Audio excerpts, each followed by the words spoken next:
Assalamualaikum warahmatullahi wabarakatuh. Alhamdulillahi rabbil alamin. Wassalatu wassalamu ala ashrafil mursalin. Nabiyyina wa maulana Muhammadin wa ala alihi wa sahbihi ajma'in. Wa ashhadu an la ilaha illallah wahdahu la syarikalah. Wa ashhadu anna Muhammadan abduhu wa rasuluh. Sallallahu alaihi wa ala alihi wa sahbihi wasallam. Para pemirsa yang kami hormati, syukur alhamdulillah kita haturkan kehadirat Allah Subhanahu wa taala. Di kesempatan pagi hari ini kembali kita melanjutkan kajian rutin dengan membaca buku fikih bermadhab.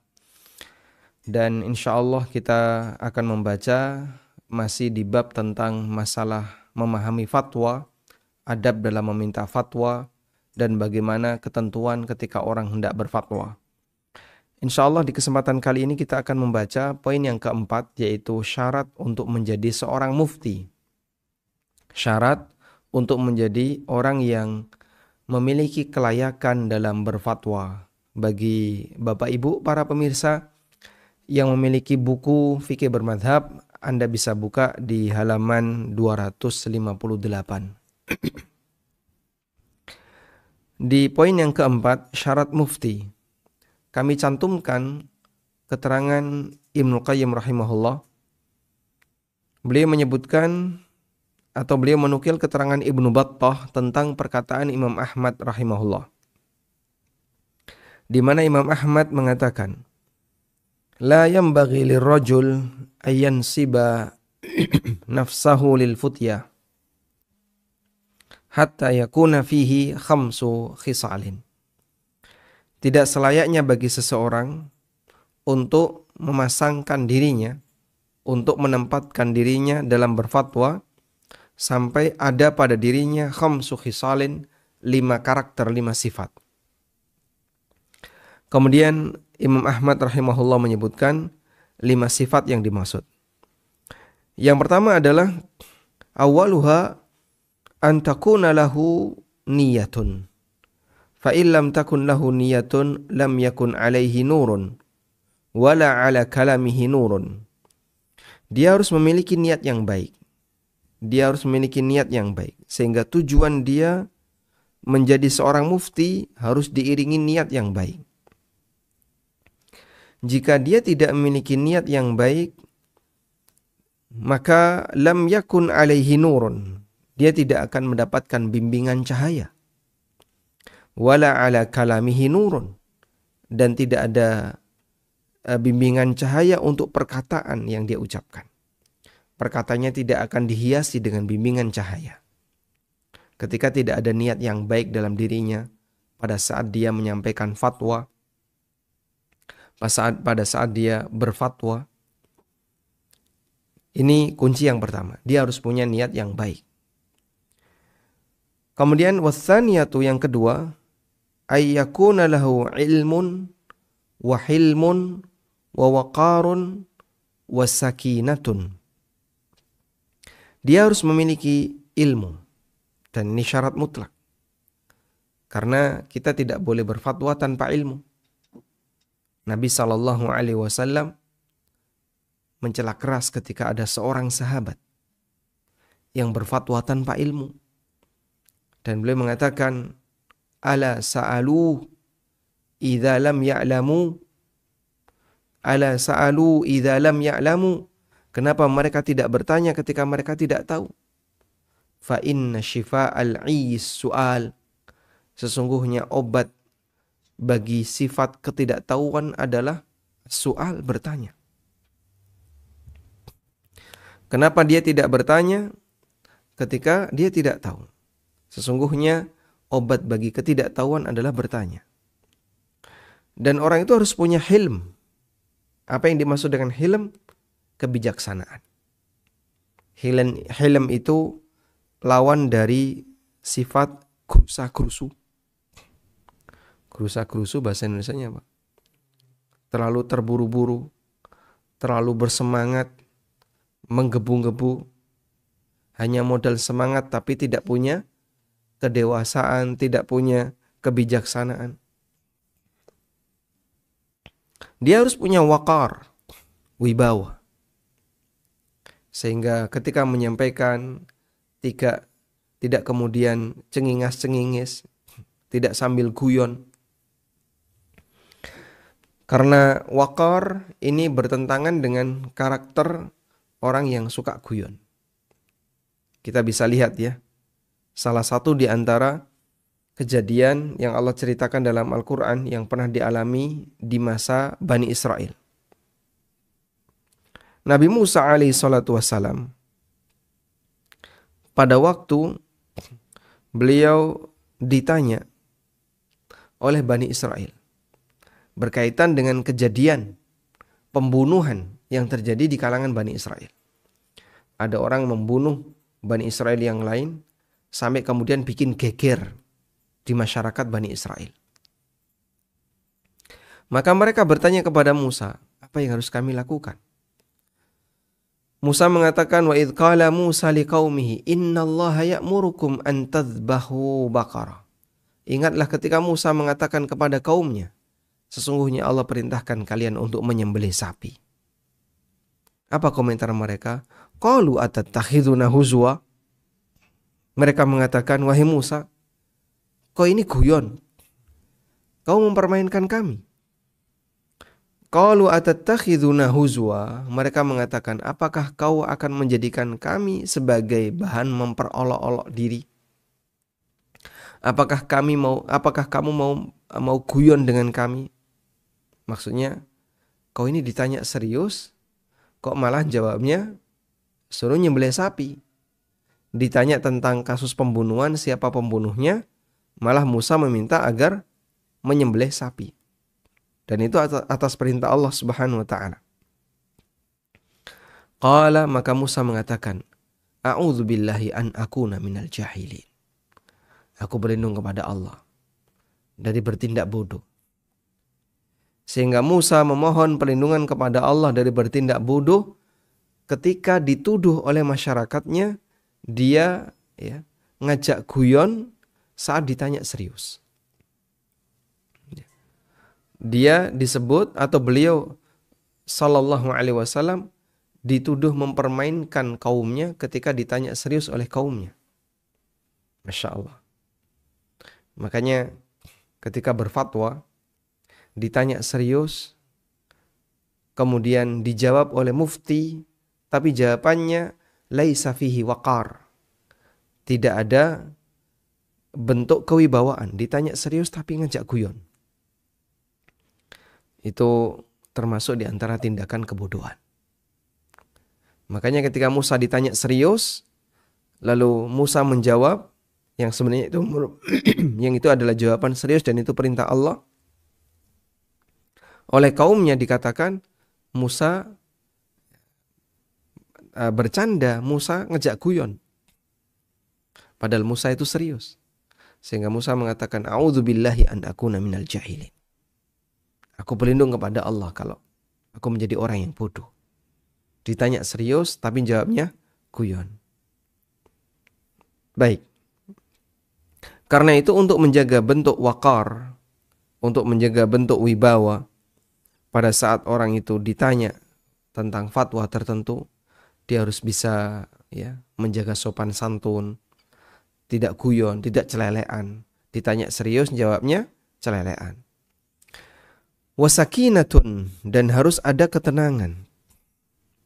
Sehingga dia ketika ditanya, dia tidak sedang bingung, tidak sedang buru-buru, tidak sedang menahan diri untuk buang hajat misalnya, atau kondisi yang lainnya. Makanya tolong diperhatikan jamaah. Suasana ustadz yang Anda tanya. Kalau kemudian posisi sang ustadz tidak sedang tenang, tidak sedang dalam kondisi santai, tolong sebaiknya jangan Anda tanya.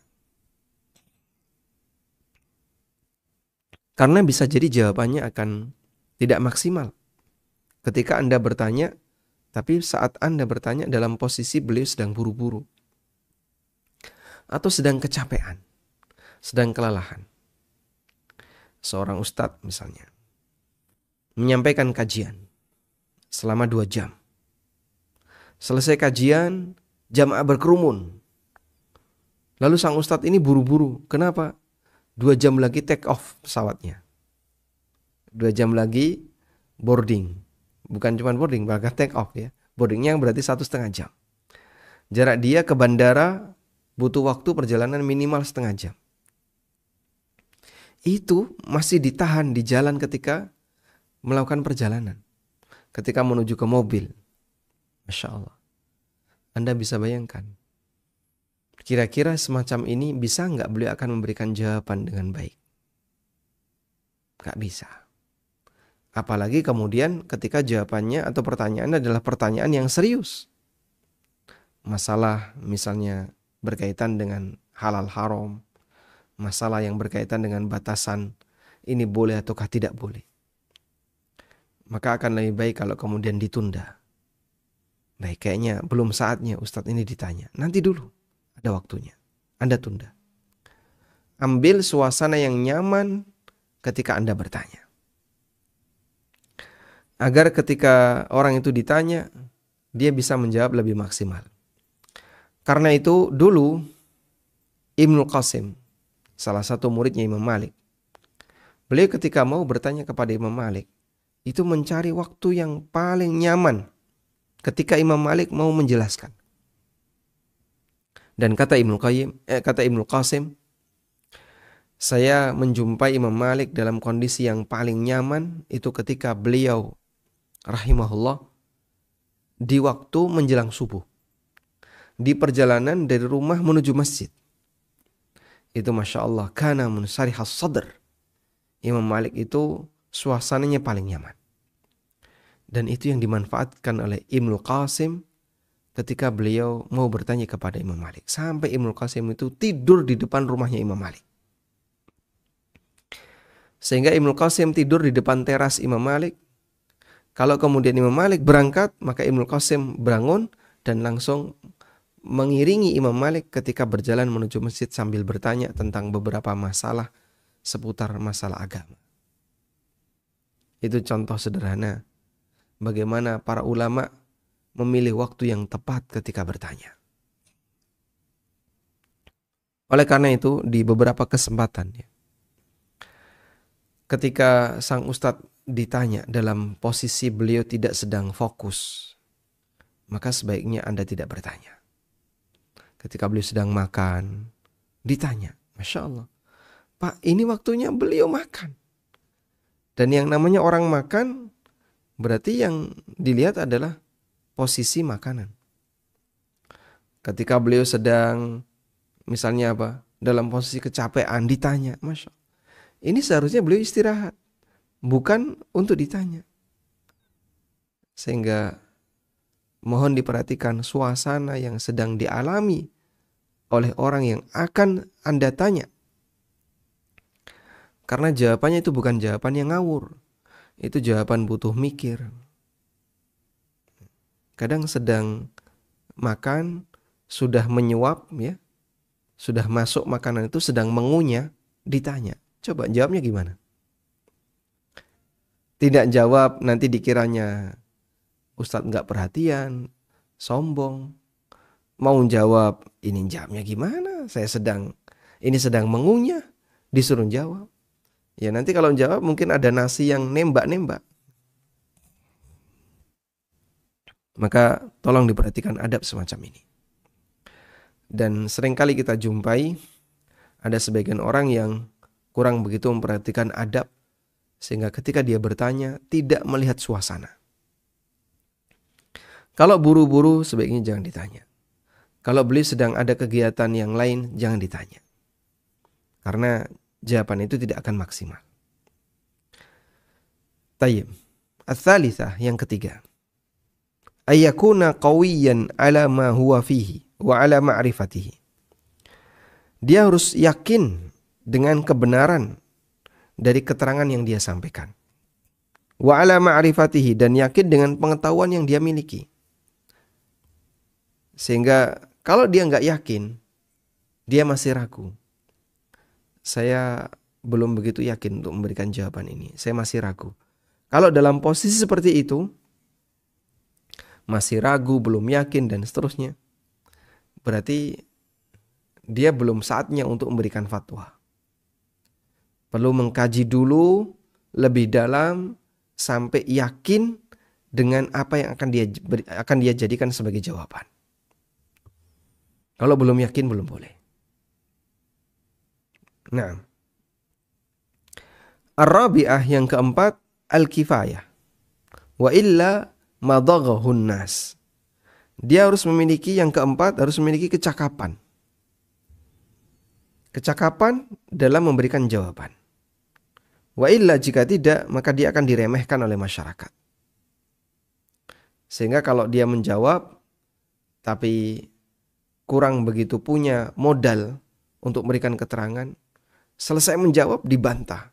Ketika dibantah dia nggak bisa memberikan bantahan, maka dia akan diremehkan oleh masyarakat.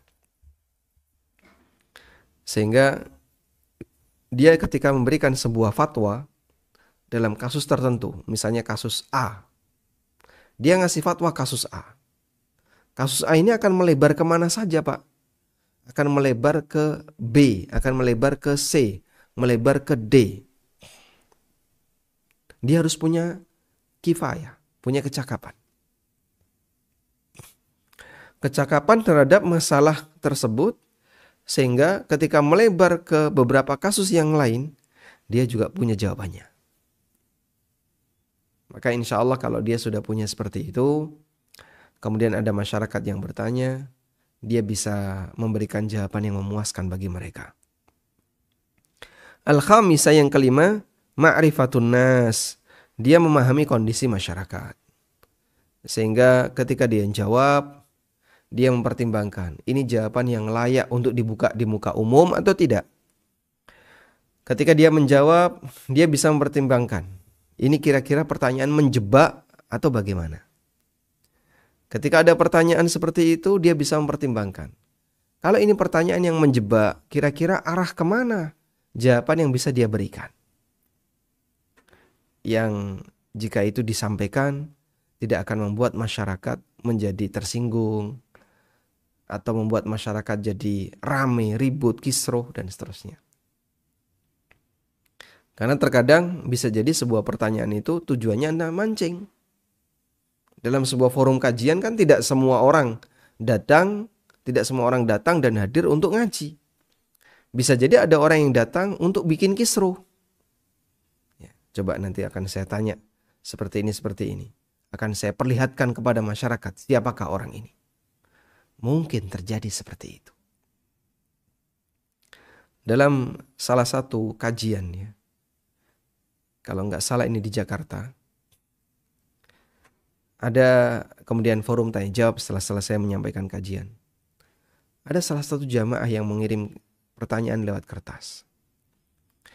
Lalu beliau sampaikan dalam pertanyaan itu, mengapa di masjid ini kami tidak menjumpai doa bersama? Sehingga selesai sholat wajib, selesai sholat isya, lalu zikir sebentar, setelah zikir, sholat sunnah, terus lanjut kajian. Beliau bertanya, kenapa kami tidak menjumpai doa bersama? Lalu saya sampaikan jawaban ketika itu. Ya, ini pertanyaan yang cukup sensitif bagi sebagian orang. Karena masjid yang saya gunakan untuk kajian waktu itu termasuk masjid yang dihadiri oleh banyak masyarakat awam yang mungkin mereka belum terbiasa dengan situasi seperti ini. Kemudian saya sampaikan bahwa kita diajarkan dalam berdoa itu tidak bergantung kepada orang lain, tapi bergantung kepada Allah. Karena hubungan doa adalah hubungan antara hamba yang berdoa dengan Rabb-Nya yang telah menciptakannya dan yang akan mengatur seluruh kehidupannya. Yang mengabulkan doanya, yang memberikan rizki kepadanya, yang menghidupkannya, mematikannya, mengatur hidupnya, dan seterusnya. Maka doa mengajarkan kita untuk langsung menyambung hubungan antara kita dengan Allah. Dan jangan terlalu bergantung kepada orang lain. Oleh karena itu, doa yang dibaca oleh seseorang disesuaikan dengan masing-masing kebutuhan orang tersebut. Maka saya punya kebutuhan sendiri, Anda punya kebutuhan sendiri, orang lain punya kebutuhan yang berbeda dengan kebutuhan saya dan kebutuhan teman-temannya. Kalau kemudian kita masing-masing punya kebutuhan yang berbeda, mungkinkah doanya diseragamkan? Ya, seharusnya tidak. Karena masing-masing berdoa sesuai dengan kebutuhannya. Tapi kan saya tidak bisa menggunakan redaksi bahasa Arab. Saya misalnya butuh A, yang ini butuh B, yang ini butuh C. Kalimat apa yang bisa saya gunakan untuk berdoa menyampaikan kebutuhan itu? Maka kita jawab, Allah Maha mengetahui semua bahasa para hambanya. Sehingga Anda bisa berdoa dengan bahasa apapun yang bisa Anda nyatakan. Tidak harus menunggu bahasa Arab.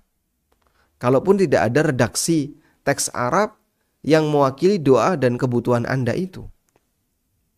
Berarti boleh dong Pak pakai bahasa Indonesia. Silahkan. Apakah Allah paham bahasa kita? Subhanallah. Allah paham bahasa seluruh makhluknya. Sehingga ketika Anda berdoa dengan bahasa yang Anda pahami, Allah paham dengan doa Anda. Maka silakan berdoa dengan bahasa masing-masing. Baik, alhamdulillah jawaban semacam ini bisa diterima. Ya kurang lebih seperti itu. Contoh ketika kita mendapatkan sebuah pertanyaan, namun kemudian dijawab dengan jawaban, tapi pakai pendekatan yang melihat latar belakang dari masing-masing masyarakat ketika kita berada di sana.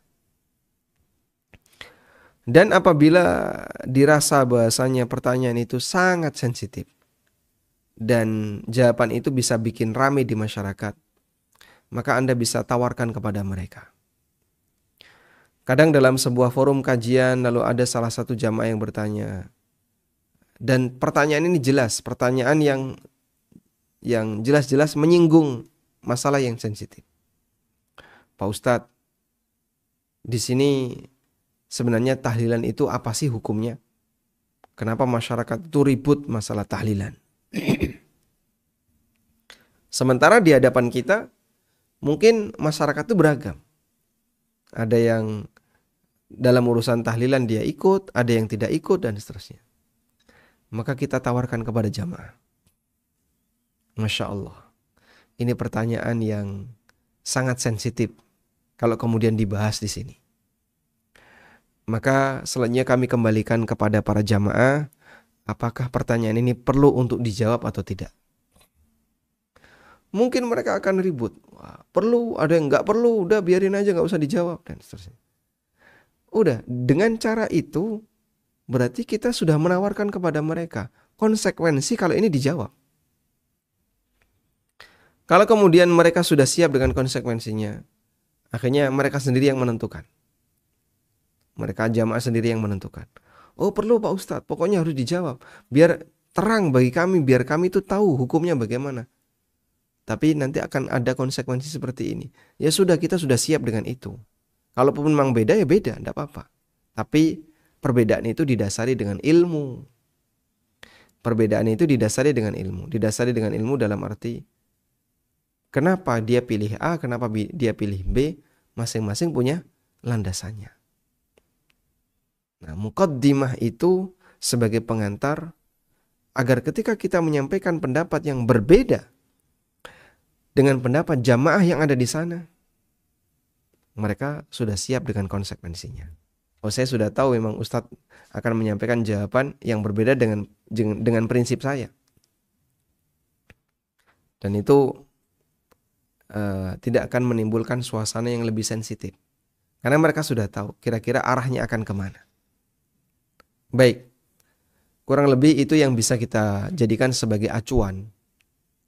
Karena dalam menyampaikan sebuah jawaban perlu ada ma'rifatun nas, mengenali kondisi masyarakat. Mengenali kondisi masyarakat.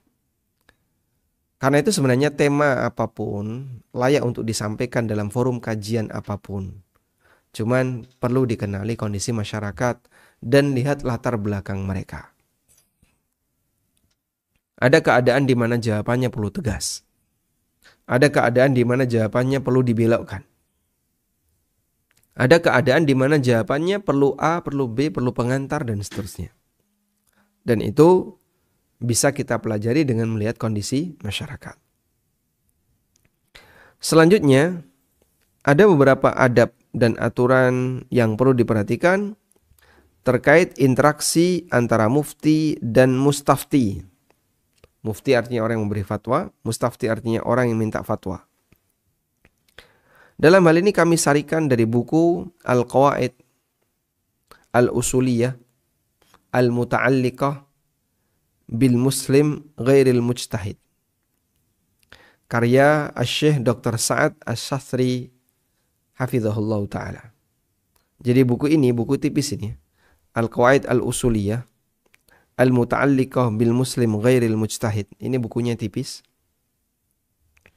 Dan buku ini oleh penulis, beliau menjelaskan dalam buku ini tentang, kalau diterjemahkan dari judul buku ya, kaidah-kaidah usul, kaidah yang menjadi prinsip al-muta'alliqah yang berkaitan dengan kaum muslimin selain mujtahid.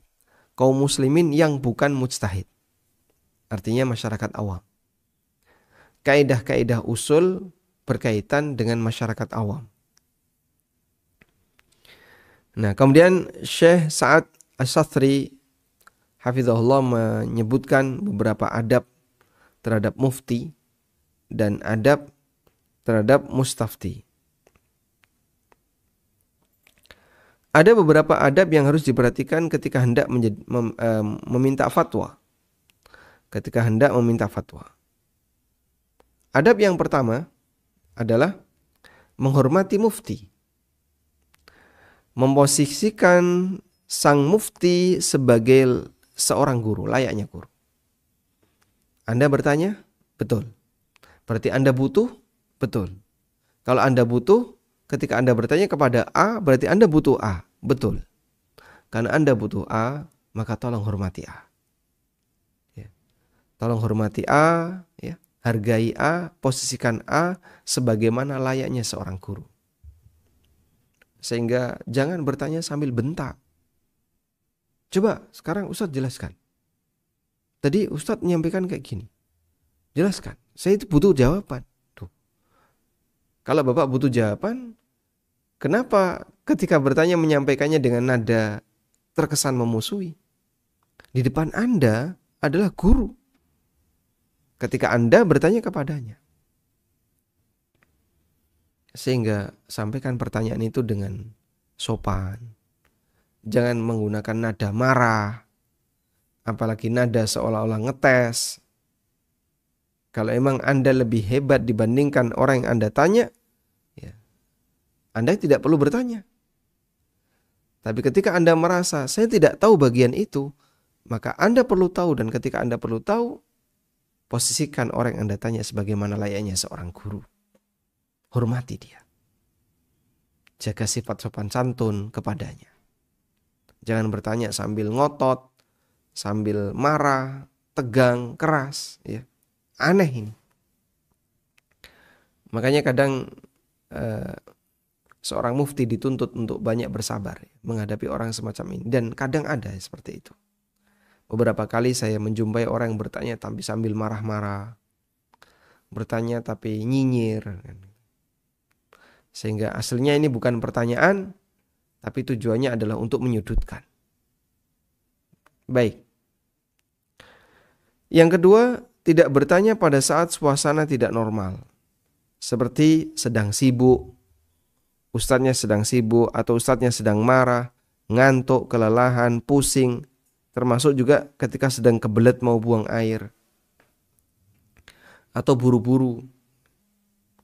Anda tanya dalam posisi itu, maka jawabannya tidak akan bisa maksimal. Baik, dan ini penting ya. Lihat kondisi mustafti ketika kita bertanya. Lihat kondisi mufti ketika kita bertanya kepadanya.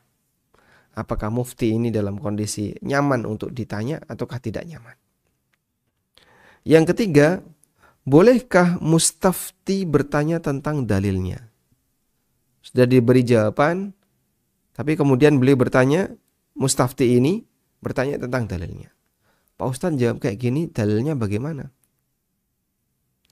Maka dalam masalah ini ulama memberikan rincian.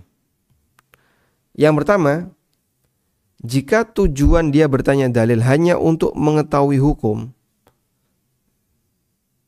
jika tujuan dia bertanya kepada mufti tadi hanya sifatnya untuk mengetahui hukum, Pak, barang kayak gini boleh nggak dijual?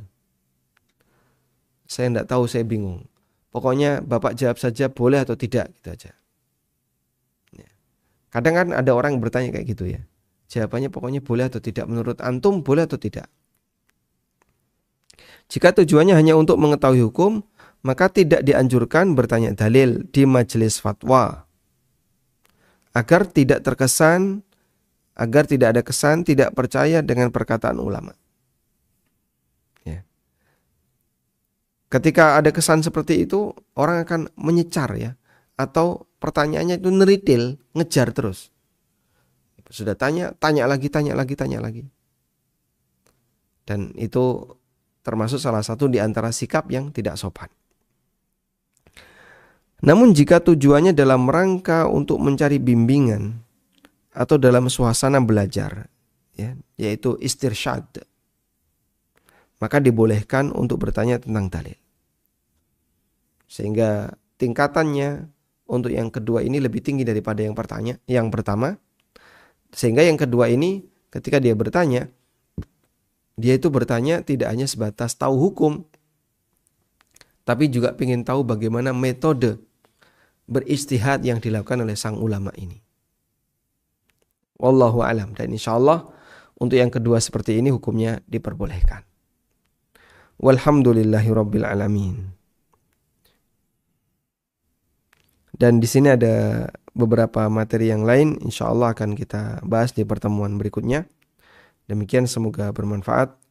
Wassallallahu ala nabiyyina Muhammadin wa ala alihi wa sahbihi wasallam.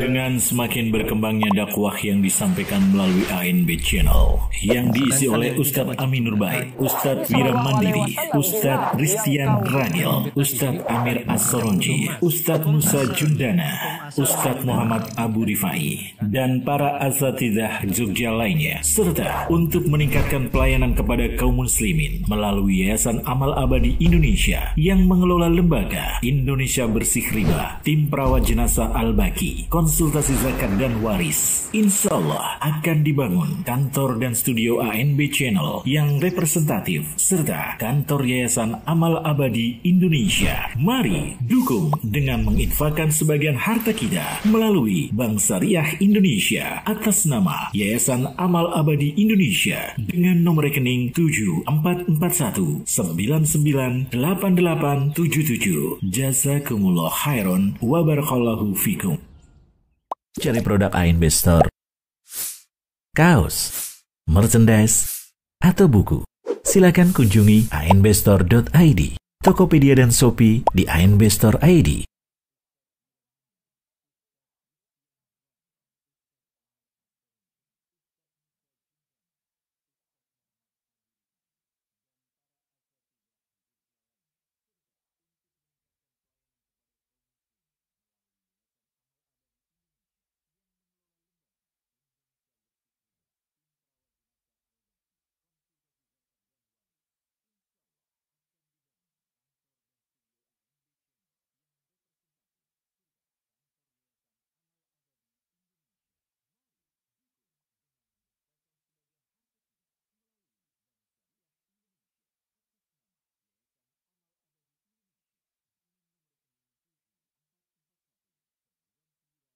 Baik, alhamdulillah. Selanjutnya kami persilahkan bagi Anda yang mau bergabung.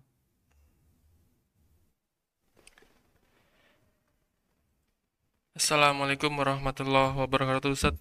Waalaikumsalam warahmatullahi wabarakatuh. Apakah termasuk salah apabila seseorang muslim bertanya kepada Ustadz dengan bertanya hal yang sensitif di tengah kebiasaan masyarakat sekitar dengan tujuan untuk mengetahui kebenaran, namun bisa dipastikan bisa menyinggung perasaan mereka. Apakah boleh bertanya dengan demikian, Ustadz? Jazakallahu khairan. Nah, yang bisa kami sarankan ya, yang bisa kami sarankan dalam situasi semacam ini, kalau memang Anda ingin bertanya masalah sensitif dan Anda ingin tahu hukumnya, maka sebaiknya Anda bertanya di luar forum. Sehingga nanti ketika selesai kajian, datang ke ustadznya, bisa nggak saya bertanya di luar forum sebentar saja? Ini masalah sensitif sehingga saya tadi tidak berani untuk menyampaikan di forum. Ini dalam rangka untuk kemaslahatan dakwah. Dan bisa jadi karena ketika itu pendidikan tidak sekali, pelajaran tidak sekali, kan gitu ya. Sehingga ustadz ini tidak menyampaikan hanya di hari itu saja. Besok beliau juga akan menyampaikan lagi. Kalau kemudian di hari yang pertama sudah diacak-acak kayak gini, bisa jadi besoknya jamaah akan bubar atau jamaah akan menghindar. Tapi tahap awal mungkin tidak menyampaikan bagian itu, tahap yang kedua nanti juga belum menyampaikan bagian itu. Baru menyampaikan bagian itu ketika sudah suasana sudah mapan, jamaah sudah begitu akrab dengan sang ustadz. Maka dengan pendekatan semacam ini kita bisa berharap semoga nanti dakwah itu bisa lebih merata di masyarakat. Maka sebaiknya untuk yang sensitif Anda bisa tanyakan di luar forum. Wallahu a'lam. Baik, silahkan. Assalamualaikum Ustaz. Waalaikumsalam warahmatullahi. Silakan Bapak. Saat sholat berjamaah cuma 2 orang, di depan 1, kemudian di belakang 1, sebagaimana umumnya berjamaah, tidak sejajar Ustaz. Apakah ini termasuk sholat berjamaah dan mendapat pahala berjemaah pula? Demikian. Assalamualaikum warahmatullahi wabarakatuh. Waalaikumsalam warahmatullahi wabarakatuh.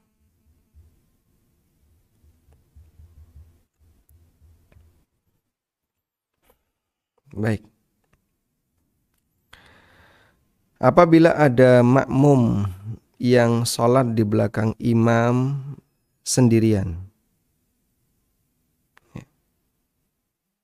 sementara makmumnya cuma 1 ya, berdua, kemudian makmumnya berada di belakang. Ini bagaimana hukumnya? Jadi yang disampaikan oleh keterangan para ulama terkait orang yang berdua, kemudian makmumnya sholat di belakangnya, itu masuk dalam kategori orang yang sholat sendirian di belakang shaf. Karena seharusnya kan jejer, imamnya sebelah kiri, makmumnya sebelah kanan. Sehingga kalau dia sholat sendirian di belakang imam, maka masuk sebagai kategori sholat sendirian di belakang shaf. Nah, kalau sudah bahas masalah ini, ulama berbeda pendapat apakah sholatnya sah ataukah batal. Oleh karena itu, dalam rangka untuk menghindari terjadinya potensi perbedaan pendapat, dalam arti nanti kita akan bahas ya tentang kaidah khurujan minal khilaf, keluar dari khilaf. Atau sudah kita bahas ya waktu fikih, membahas fikih perbedaan pendapat. Kita sudah pernah membahas itu di buku fikih bermadzhab di bagian agak depan tentang fikih perbedaan pendapat. Dan di situ kita sampaikan salah satu di antara poinnya adalah menghindari perbedaan itu dianjurkan. Dan bentuk menghindari perbedaan itu adalah melakukan tindakan yang disepakati oleh para ulama hukumnya boleh. Itu lebih baik daripada mengambil tindakan di mana ulama masih berbeda pendapat apakah ini boleh ataukah tidak. Sehingga begini, ulama berbeda pendapat apakah sendirian di belakang shaf itu sholatnya sah atau tidak. Andaikan Anda ketika sholat jamaah berdua itu jejer antara imam dan makmum, ulama sepakat sholatnya sah. Karena dalam posisi ini makmum tidak sholat sendirian di belakang shaf. Imam sendirian boleh nggak Pak? Imam memang sendirian, hukum asalnya. Imam di masjid yang lain, bahkan imam di Masjidil Haram atau imam di Masjid Nabawi, dia sendirian di depan. Karena memang imam sendirian. Tapi kalau makmum tidak boleh sendirian. Sehingga makmum harus ada temannya. Kalau tidak ada temannya, maka dia harus jejer dengan imamnya.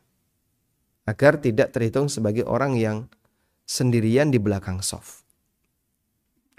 Nah, untuk hukum makmum yang sendirian di belakang shaf, baik dia makmum seorang diri, ataukah ada banyak orang tapi dia ngambil posisi di belakang shaf, apakah sholatnya sah? Ulama berbeda pendapat. Ada yang mengatakan sah, ada yang mengatakan tidak sah.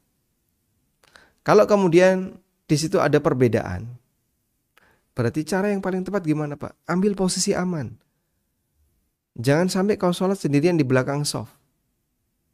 Karena ada sebagian ulama yang menilai itu tidak sah. Oleh karena itu silahkan kamu sholat di samping imam. Agar kau bisa yakin, semakin yakin bahwa sholatmu tidak termasuk sholat yang berada di belakang shaf sendirian. Dan itu akan lebih, lebih yakin sholatnya sah. Ya. Ini pertimbangan yang bisa kita sampaikan ketika ada makmum yang sholat sendirian di belakang imam ketika mereka hanya berdua. Wallahu a'lam. Baik, silakan. Ustadz, izin bertanya terkait pembahasan sholat. Bagaimanakah nasib sholat berjamaah saya Ustadz, sementara imam sholatnya tidak fasih dalam membawakan ayat Al-Quran? Dan apa yang harus saya lakukan dalam situasi seperti itu Ustadz? Jazakumullahu khairan.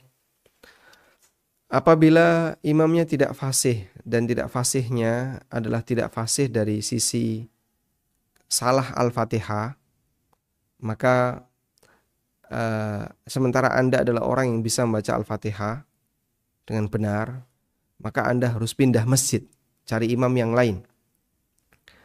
Sebab para ulama mengatakan orang yang sholat di belakang imam yang Al-Fatihahnya salah, sementara makmum ini dia bisa membaca Fatihah dengan benar, maka makmum yang bisa membaca Fatihah dengan benar ini sholatnya batal, harus mengulang. Sebaliknya makmum yang tidak bisa membaca Fatihah dengan benar, sholatnya tetap sah, karena dia mau ngulang juga sama saja.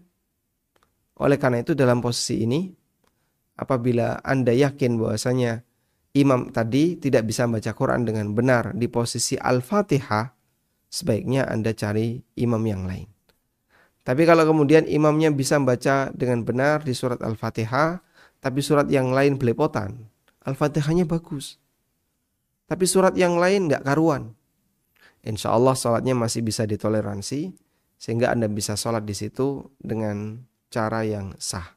Wallahu a'lam. Ustadz, apa hukum sholat sunnah qobliyah setelah mendengar iqamah bagi perempuan? Ini seseorang muslimah sholat di rumah Ustadz, karena ada hadis tidak ada sholat didirikan setelah mendengar azan kecuali sholat wajib. Bagaimana Ustadz? Bagi muslimah yang berada di rumah lalu sholat qobliyah kemudian sudah iqamah, apakah dia boleh menyelesaikan sholat qobliyah itu? Jawabannya boleh. Dan dia tidak bergantung kepada iqamah yang ada di masjid. Kenapa? Karena beliau tidak sedang sholat berjamaah. Dia sholatnya di rumah. Oleh karena itu meskipun iqamah tetap lanjutkan saja, sebab sholat dia dengan sholat di masjid terpisah. Sementara larangan dari sabda Nabi SAW, idza uqimatis shalah fala sholata illal maktubah, apabila sudah dikumandangkan iqamah maka tidak ada sholat kecuali sholat wajib. Ini berlaku bagi makmum yang berada di masjid, agar ketika sholat jamaah sudah dimulai, makmum ini sudah tidak lagi sholat sunnah. Kalau jamaah dimulai ada orang yang masih sholat sunnah sendirian, aneh jadinya. Nanti dikiranya dia mengkafirkan imamnya, makanya nggak mau bermakmum di belakang imamnya. Padahal sebenarnya nggak ada niat seperti itu. Maka makmum yang sholat sendirian ini, ketika dia baru dapat 1 rakaat kemudian iqamah, silakan batalkan dan bergabung dengan jamaah. Wallahu a'lam. Baik, silakan. Waalaikumsalam. Waalaikumsalam warahmatullahi. Silakan Bapak. Saya kan punya ada warisan. Nah, ada anak seluas 500 meter. Nah, itu Kurang jelas ya. Mohon maaf Bapak. Bapak. Mohon maaf Bapak. Bapak mendengar suara kami melalui telepon? Baik. Minta tolong Bapak pindah posisi yang lebih bagus sinyalnya, karena kru kami tidak mendengar walaupun pakai headset. Tidak bisa mendengar dengan jelas walaupun pakai headset. Nah, sekarang coba diulang. Anda punya warisan berupa tanah. Warisan berupa tanah, ya. Seluas 500 meter. Nah, itu ahli warisnya itu perempuan 2, laki-laki 1, dan istri 1. Satunya apa? Nah, Istri. Istri 1, perempuan 2, anaknya, laki-laki 1. Siap. Yang ingin saya tanyakan, kalau untuk dijual itu kan agak susah, tidak dari alamat itu dari 2013. Dari tahun berapa Pak? 2013. 2012. 2013. Iya. Nah, kalau mau dijual itu kan susah. Nah, kalau kita bagi di kapling-kapling kan bisa nggak, Pak? Biar yang punya uang itu pengen ngebangun tuh, nanti selain bangun baru bisa dijual, Pak.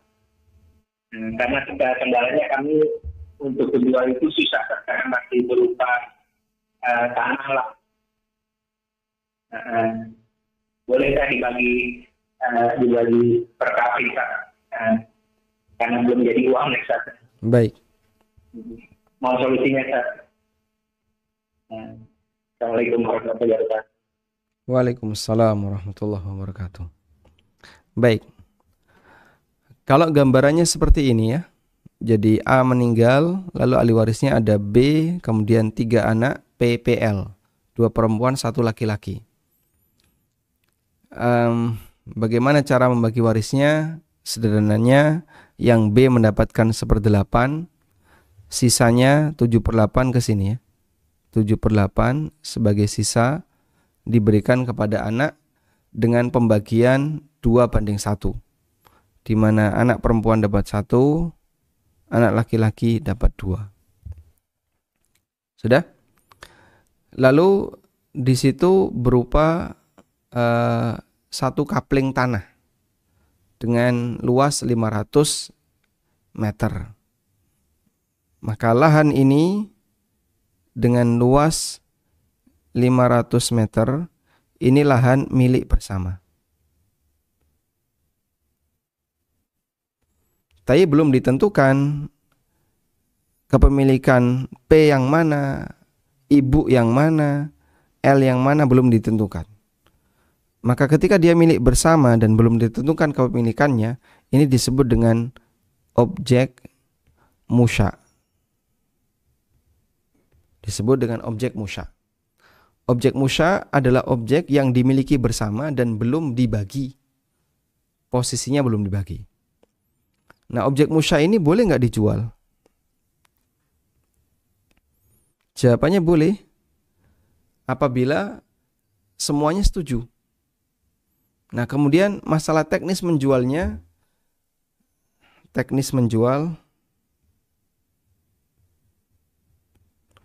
bagaimana teknis jual warisan? Ada 2 cara yang bisa kita lakukan. Yang pertama adalah dengan metode akuisisi.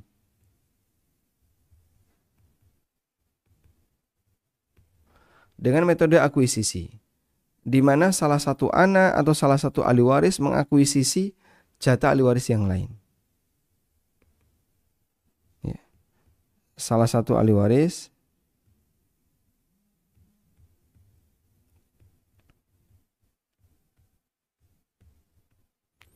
mengakuisisi. Akuisisi maksudnya gimana, Pak? Dia membayari ahli waris yang lain. Maka P misalnya, saya bayari semua, adik-adik saya tak bayari. Jatahmu berapa, saya bayari. Ibu juga sama, jatahnya berapa dibayar. Metode seperti ini hukumnya boleh, dan nanti rumah itu kan kemudian menjadi milik salah satu ahli waris karena dia sudah membayari ahli waris yang lain. Yang kedua adalah dengan metode coupling. Insya Allah tidak masalah. Karena ini terlalu luas, banyak orang yang nggak sanggup untuk beli terlalu luas 500 meter. Ya sudah, kemudian di coupling jadi 5 per coupling 100 meter. Bolehkah seperti itu? Boleh. Karena coupling ataupun tidak coupling itu sifatnya hanya teknis penjualan. Mau dijual gelondongan, mau dijual couplingan, silahkan. Wallahu ta'ala alam. Baik. Cukup insyaallah. Ada lagi?